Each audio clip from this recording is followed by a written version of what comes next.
Halo teman-teman semua, wassalamualaikum warahmatullahi wabarakatuh. Apa kabar teman-teman semua? Teman-teman, kali ini kita akan membahas lanjutan daripada cerita novel kita. Semoga teman-teman bisa terhibur. Oke, gaspol. Bab 75-76.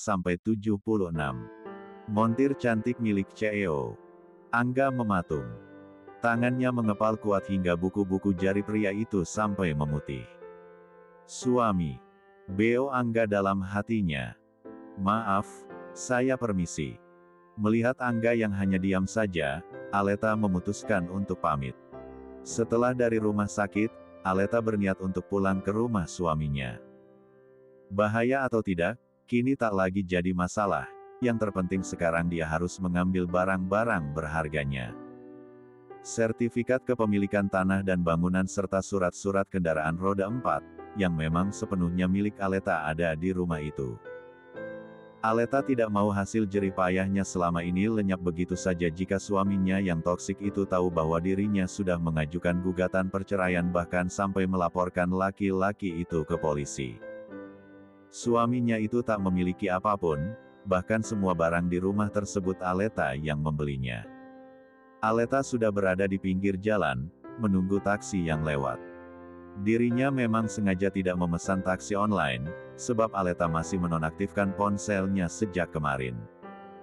Setelah menunggu hampir 10 menit, akhirnya sebuah taksi berwarna biru langit pun berhenti di sampingnya.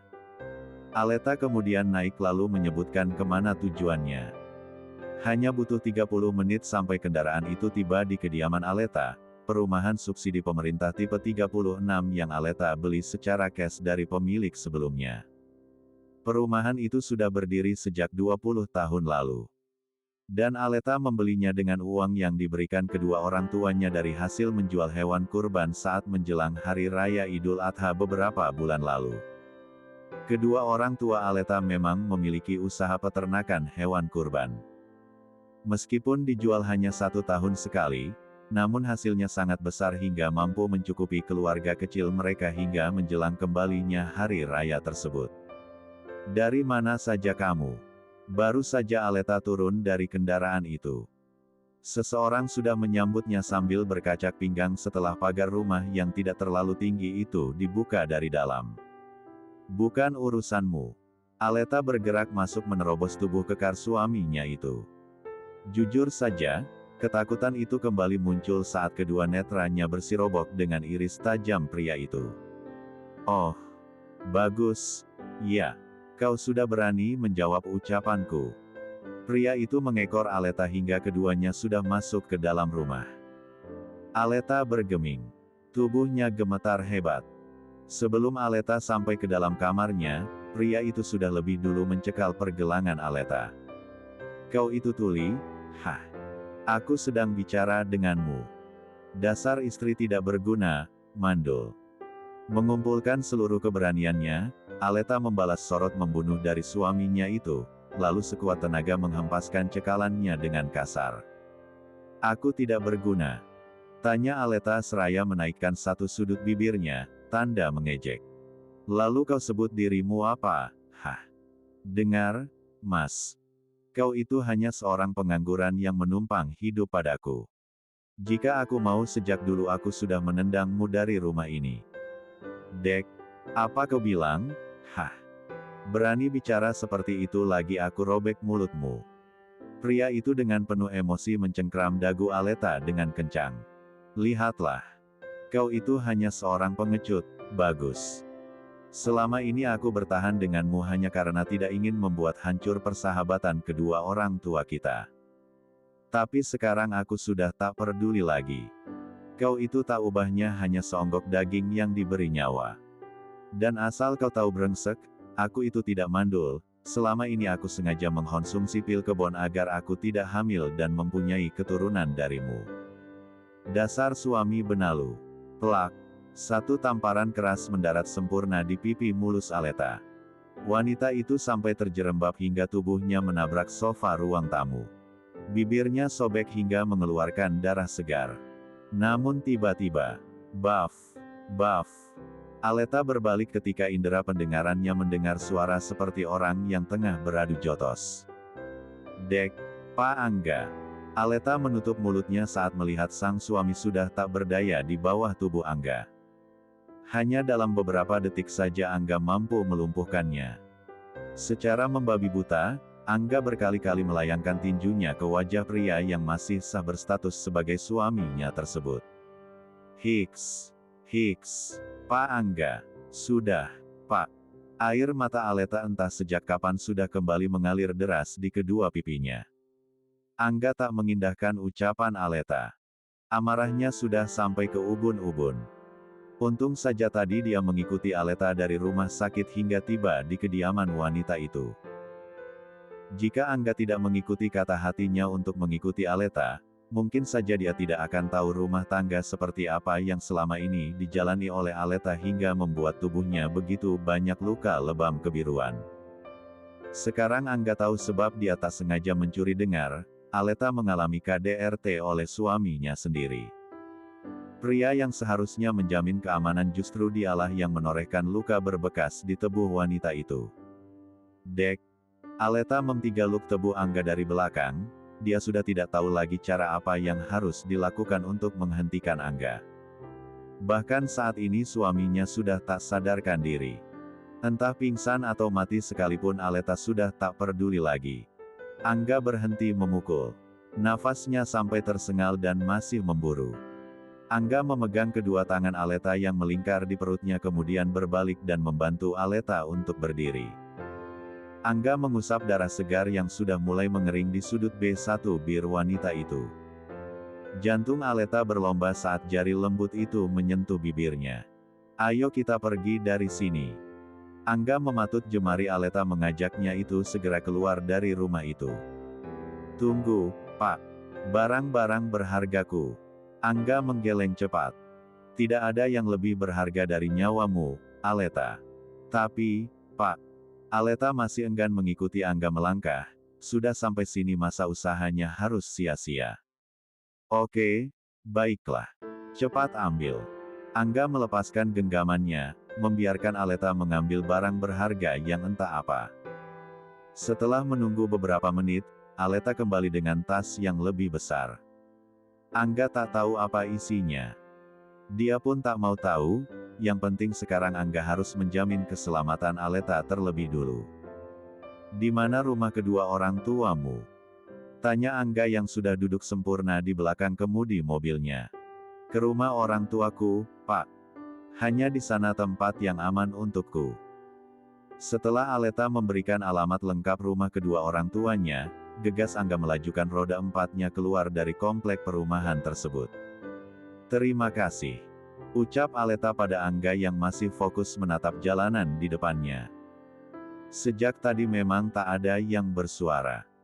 Aleta dan Angga sama-sama diam, namun Aleta merasa harus mengucapkan terima kasih sebab Angga sudah menyelamatkannya. Mungkin jika Angga tak ada, bisa saja Aleta kini hanya tinggal nama. Apalagi tadi dia sempat memprovokasi pria itu dengan kata-kata pedas yang tak pernah terlontar selama ini. Memang terlalu menyakitkan kalau diingat. Jalan yang Aleta ambil memang sudah benar. Wanita itu memilih berpisah daripada harus terus menggenggam luka.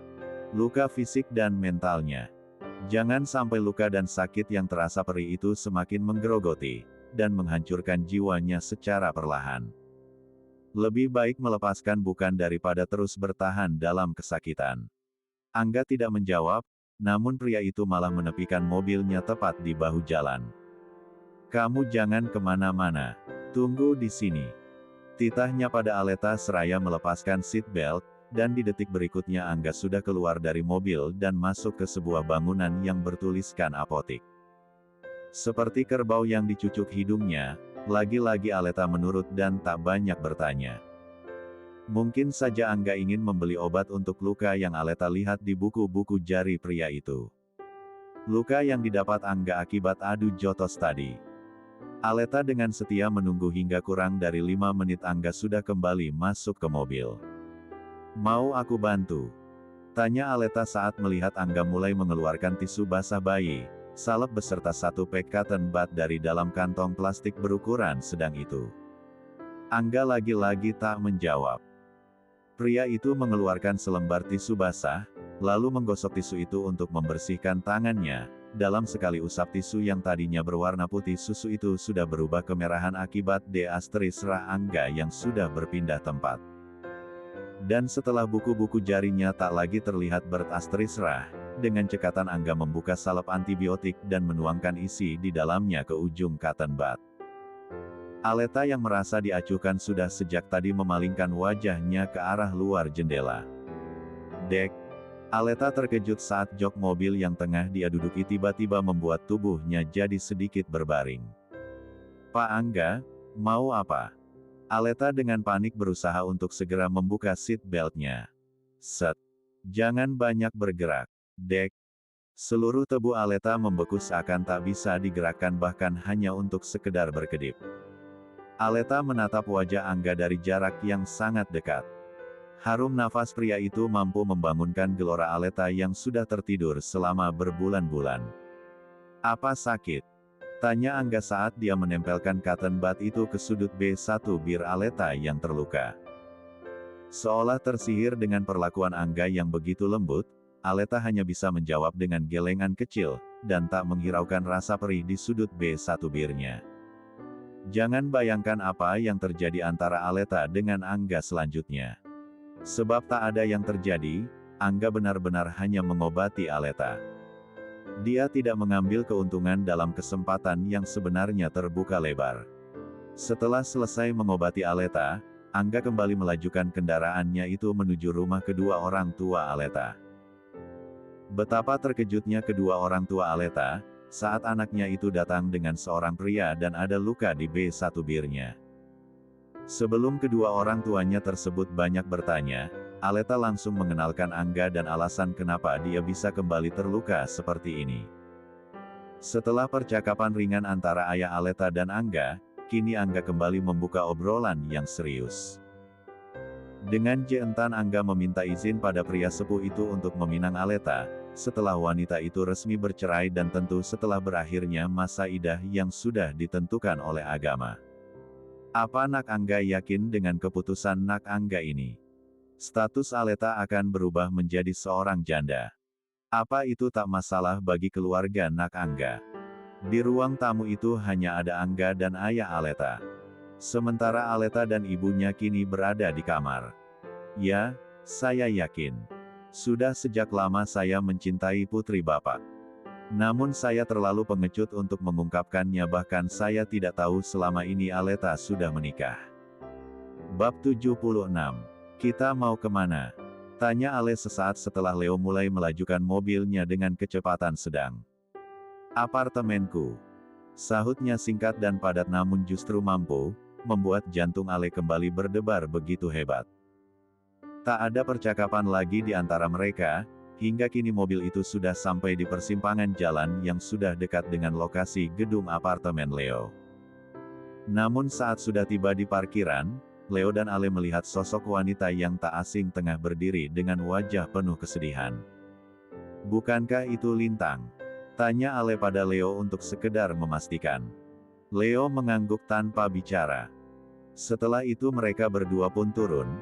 Tentu dengan Leo terlebih dulu membukakan pintu mobil untuk Alexandra. Leo. Wanita itu berkata dengan suara serak khas orang yang habis menangis. Ada apa lagi? Tanya Leo dingin. Lintang menggigit B1 bir bawahnya menahan sesak dalam diri saat lagi-lagi Leo bersikap acuh. Aku akan pergi ke Italia hari ini juga.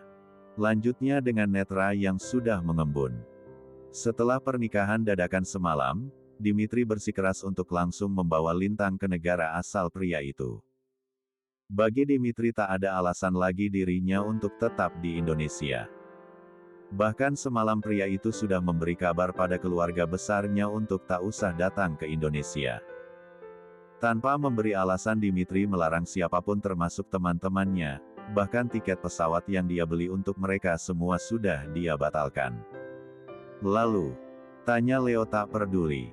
Ale mencubit pinggang Leo hingga pria itu mengadu kesakitan. Alexandra memberi tatapan peringatan agar Leo tak bersikap seperti itu terus pada Lintang. Alexandra, apa kita bisa bicara? Kini Lintang beralih menatap Ale dengan sendu. Tak ada tatapan membenci lagi dari sorot wanita itu. Bicara saja di sini, sahut Leo masih dengan nada ketus. Ale memegang lengan pria itu dengan lembut, meminta Leo untuk mengizinkannya bicara dengan Lintang hanya lewat tatapan mata. Dengan terpaksa Leo pun memberi izin dengan syarat mereka bicara tak terlalu jauh jarak dengan posisinya berdiri. Dan disinilah Lintang dan Ale, di satu sudut tempat parkir apartemen Leo yang remang-remang. Cahaya di tempat parkir memang tak selalunya terang. Hanya ada beberapa sinar lampu yang menyala karena hari sudah mulai senja. Beberapa detik berlalu hanya ada kesunyian yang menyelimuti kedua wanita yang sudah berbeda status itu. Lintang sudah menjadi seorang istri dan kurang dari 8 bulan lagi akan menyandang status sebagai seorang ibu. Selamat atas pernikahanmu, Lintang. Ale membuka suara lebih dulu. Lintang tersenyum getir, terima kasih. Sahutnya dengan suara pelan. Apa kamu membenciku seperti Leo? Aku tahu kesalahanku pada kalian sangat banyak. Terutama padamu, Alexandra. Kamu wanita baik, aku tahu itu. Dan aku yakin Leo akan bahagia bersamamu. Ale tersenyum kecil, tidak. Aku sama sekali tidak membencimu, Lintang. Aku tahu kamu pun wanita baik, dan aku pun tahu seorang pun bisa memilih pada siapa cinta itu berlabuh. Lintang menunduk sedih. Ale memegang satu bahu Lintang, hingga wanita itu kembali melihat ke arah wajah teduh Alexandra. Jujur saja, aku benci melihat Leo tersenyum saat bersamamu. Aku benci melihat Leo bahagia denganmu. Aku benci kalian berdua. Aku benci menerima kenyataan bahwa hatiku terbagi antara lo dan Dimitri. Bahkan aku tidak rela Leo dimiliki olehmu, Alexandra. Panjang lebar Lintang mengungkapkan perasaannya. Namun tak ada marah yang Ale rasakan, dia semakin merasa kasihan dengan cinta tak terbalas yang wanita itu rasakan. Tapi sekarang aku sadar hanya kamulah yang Leo inginkan. Selama ini dia tak pernah menjalin kasih dengan wanita lain selain dirimu, Alexandra. Kamu wanita pertama baginya dan aku yakin Leo akan menjadikanmu wanita terakhirnya. Lintang menyunggingkan senyumnya, senyum yang tak lagi getir dan sedih. Kini senyuman itu terlihat tulus. Ale pun membalas senyuman Lintang. Lintang tiba-tiba mengulurkan tangannya. Alexandra, apa kita bisa menjadi teman sekarang? Bukannya jawaban atau sambutan jabat tangan yang Lintang dapat, namun sebuah pelukan hangat Ale berikan pada Lintang. Ale memeluk Lintang dengan erat. Air mata luruh begitu saja di sudut mata Lintang. Lintang semakin yakin Alexandra lah yang memang pantas bersama Leo, bukan dirinya. Wanita itu begitu hangat dan memiliki hati seluas samudera. Tak ada dendam bahkan setelah banyak perlakuan buruk yang dia dapat. Hati-hati di jalan. Semoga kita bisa bertemu lagi. Gumam Ale setelah melonggarkan pelukannya. Lintang menghapus jejak air mata di sudut mata dan pipinya. Terima kasih, Alexandra. Sebelum benar-benar pergi, Lintang berpesan agar Ale tak menyerah dengan hubungannya meski Mom Inara terus menentang. Mom Inara hanya belum tahu siapa kamu, Alexandra. Jadi bertahanlah sedikit lagi. Itulah kalimat terakhir sebelum Lintang pergi berpamitan padanya dan Leo. Kini sepasang kekasih itu sudah berada di dalam unit apartemen Leo. Kamu tidak penasaran apa yang aku bicarakan dengan Lintang tadi? Tanya Ale saat sudah menjatuhkan bokongnya di sofa bersama Leo. Leo sudah berganti baju. Pria itu tak lagi memakai pakaian rumah sakit seperti tadi. Leo merubah posisi duduknya, pria itu berbaring dengan paha Alexandra yang menjadi bantalnya. Ale mematung dengan wajah tegang, jujur saja wanita itu belum terbiasa dengan physical touching yang Leo berikan atau yang pria itu lakukan. Tidak. Aku tidak penasaran. Tapi aku bersyukur sikap Lintang terhadapmu sudah berubah. Jawabnya seraya memejamkan mata. Meski tidak mendengar apa yang Alexandra bicarakan dengan sepupunya tadi, namun Leo melihat interaksi mereka. Lintang tak lagi bersikap arogan, bahkan suaranya yang biasa melengking tak terdengar lagi. Alexandra kembali terpaku saat Leo berbalik dan membenamkan wajah di perutnya yang rata, memtiga P1 gangnya dengan satu tangan.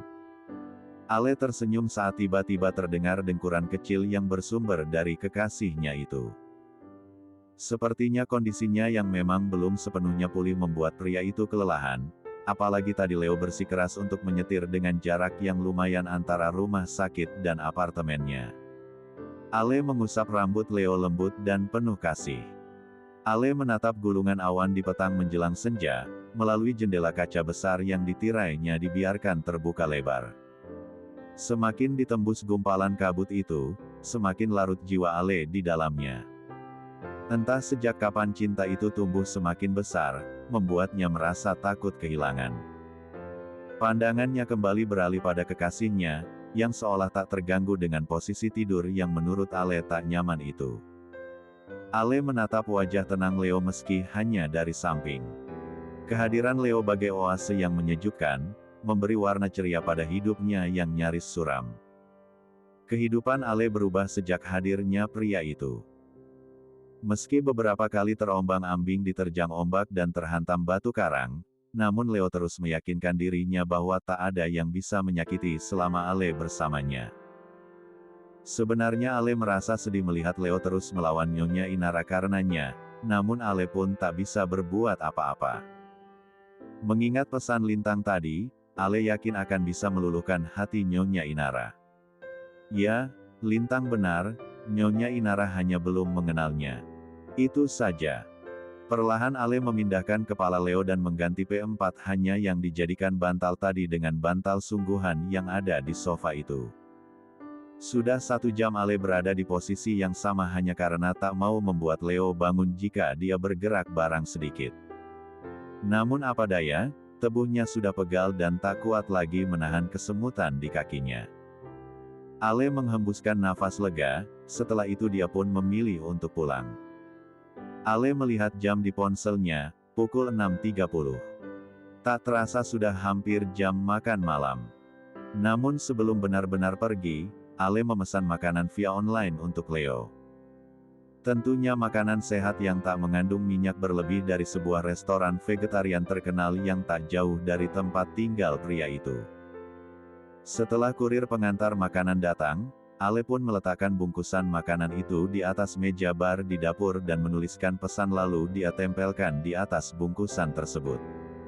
Kemudian Ale mengambil kunci mobilnya yang Leo letakkan di atas nakas ruang tamu tersebut. Cup! Ale mendaratkan satu kecupan di kening pria itu. Dia terkekeh geli karena kelakuannya sendiri. Berani mengsatu Leo tapi saat pria itu tak sadarkan diri. Setelah melalui kemacetan karena bertepatan dengan jam pulang kantor, kini Ale sudah tiba di rumahnya lagi. Sambutan dari Datzak tepat di ambang pintu rumahnya, membuat Ale menyunggingkan senyum bahagia. "Maaf aku pulang telat, Dat," ucap Ale seraya mencium punggung tangan Datzak dengan hikmat. "Tidak apa-apa, Nak. Kamu pasti lelah." Datzak mengajak putrinya untuk segera masuk. Setelah itu, Datzak menunggu Ale di meja makan. Sementara Ale bergegas naik ke lantai 2 menuju kamarnya untuk membersihkan diri. Hanya butuh waktu kurang dari 10 menit Ale sudah duduk sempurna di kursi tempatnya biasa duduk. Ale menoleh kanan dan kiri mencari keberadaan ibu dan adik tirinya. "Di mana Nyonya Sophie dan Vanya, Dat? Apa mereka tidak makan malam?" tanya Ale penasaran. Bukannya peduli pada mereka, Ale hanya ingin tahu setelah pertemuan mereka di rumah sakit tadi, apakah kedua wanita itu langsung pulang ke rumah atau tidak. "Mereka tidak ada," jawab Datzak singkat. Ale mengangguk dan tak ada lagi tanya yang keluar dari mulut wanita itu. Namun Ale bisa menyimpulkan, keduanya tidak pulang setelah dari rumah sakit. Entah kemana perginya ibu dan anak itu, Ale tak tahu dan tak mau tahu. Setelah makan malam yang hanya berdua saja, kini Ale tengah berada di dalam ruang kerja dedinya. "Apa ini, Dat?" Tanya Ale saat dedinya memberikan sesuatu. Ale pun membuka benda tersebut. Undangan dari perusahaan Barus. Tanya Ale tanpa mengangkat kepalanya, yang masih menunduk membaca detail undangan mewah di tangannya. Ternyata itu adalah undangan peresmian kendaraan yang akan dipasarkan untuk pertama kali di pesta itu. Ternyata benar, setelah Ale menyelesaikan pekerjaannya, perusahaan Barus langsung menyebar undangan yang sempat tertunda. Iya. Besok jam 7 malam di ballroom gedung perusahaan itu. Kamu datang ya? Ale mengangkat wajah. Tapi undangan ini ditujukan untuk Dedi. Ale membaca nama yang tertulis di sana. Pemimpin perusahaan Lincoln Company yang tak lain adalah Dedinya sendiri. Sekarang kamulah CEO-nya. Kita datang bersama, ya. Sekalian Dat akan mengenalkanmu pada rekan-rekan bisnis yang juga turut hadir di sana. Ale terdiam sejenak memikirkan tawaran Datsak. Apa ini saatnya dia membuka identitas aslinya di hadapan seluruh keluarga Leo, dan rekan-rekan di tempat kerjanya terdahulu. Ale tahu pasti kedatangannya nanti akan membuat mereka sangat terkejut terutama Nyonya Inara. Apa dengan begitu Nyonya Inara bisa merestui hubungannya dengan Leo? Ah, semoga saja. Ale mengangguk pelan setelah menimbang banyak hal dalam kepalanya. Besok Damar akan mengantarkan kamu ke butik langganan momimu. Dat akan menjemputmu di sana. Dek. Mendengar nama mominya disebutkan membuat Ale terpaku menahan perih sekali lagi yang menusuk hati. Apakah Datsak tahu penyebab kematian momi saat itu? Ale membatin dengan perasaan yang campur aduk. Ya sudah. Kamu istirahat sekarang. Sebelum ke butik, kita mampir ke kantor sebentar.